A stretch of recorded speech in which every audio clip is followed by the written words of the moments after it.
defining characteristic of our road trips has been roadworks. Whether it's been Gundaroo, Jenolan Caves or elsewhere, we've been guaranteed to encounter them somewhere. This trip to Eden was no exception, but what set this trip apart was the number of bridges. Between Sydney and Eden itself, we encountered in excess of 50 bridges. Here's a selection. Our route took us south past Wollongong, through Nowra, Ulladulla, stopping for lunch at Bateman's Bay, before we continued on through Moruya, Narooma, Tilba, Bermagui, Tathra, Merimbula, and finally arriving at Eden in the early afternoon. And with Melissa being a big fan of cooking shows, particularly River Cottage Australia, we couldn't not go through Tilba.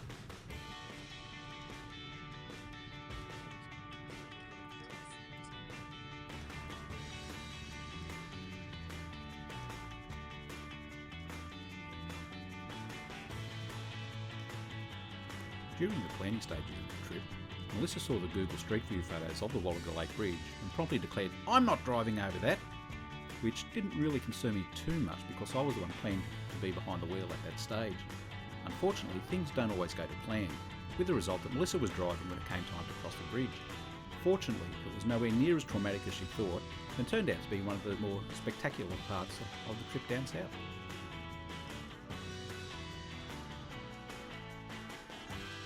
This region of New South Wales is known as the Sapphire Coast. On days like this, it's easy to see why. I mentioned roadworks and bridges. How about roadworks on bridges?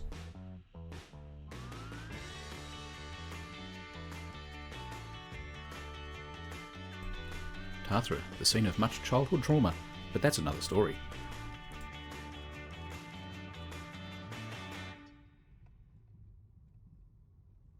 After checking in at our accommodation, we made our way back into Eden Township to have a look around, but it seems that out of the regular holiday season, Eden closes at 4 o'clock. So with little else to do, we wandered around for a bit before eventually finding somewhere for dinner and then settling in for the night.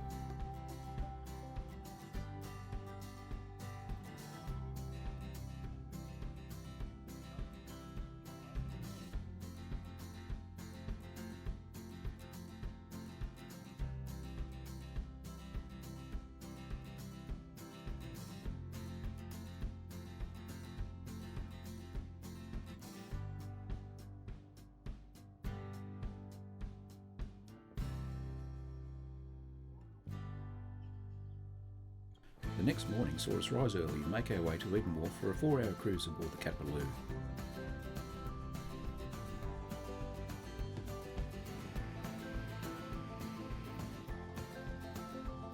Aside from whales, the area abounds with bird and marine life.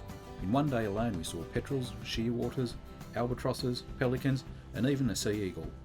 And I don't care what anybody else says, that was a pterodactyl I saw.